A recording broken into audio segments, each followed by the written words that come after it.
Qalqilya. Today it is a Muslim Arab city with about 50,000 inhabitants belonging to the Palestinian Authority.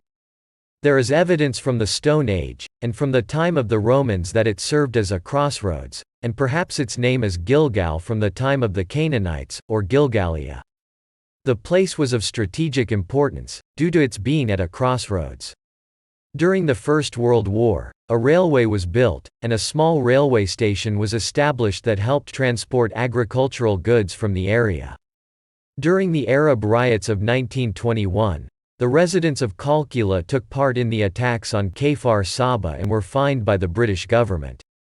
In the 1930s, the British built a road that was used to cross from the south of the country to the north. The place was ruled by gangs that attacked the passers-by, especially during the Great Arab Revolt, where they even murdered the village leader. During the War of Independence and during the armistice agreements, Israel wanted control of Qalqilya due to its strategic location and proximity to Kfar Saba. In the end, Israel did not validate, and in the agreements it remained under the control of Jordan, which annexed the West Bank. Israel established nearby kibbutzim near Eliyahu and Isle, who suffered many acts of sabotage. In 1956, after murders committed by Arab terrorists, Israel carried out a retaliatory operation in Qalqilya called Operation Samaria. The police station was blown up with the aim of not harming civilians. But the operation, which included its commanders, Ariel Sharon, Mota Gur, and Raphael Eaton, did not work well.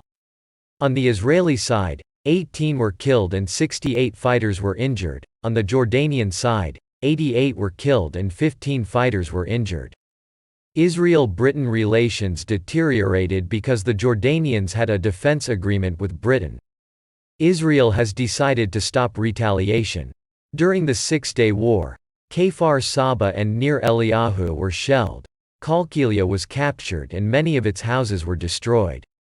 Like the rest of the West Bank, Israel controlled a military regime. Many Israelis did their shopping in the city's markets, which were strengthened economically. In the Oslo Accords, Qalqilya came under the control of the Palestinian Authority. During the Intifada, many terrorists came from Qalqilya. As a result, the separation fence surrounding it was built.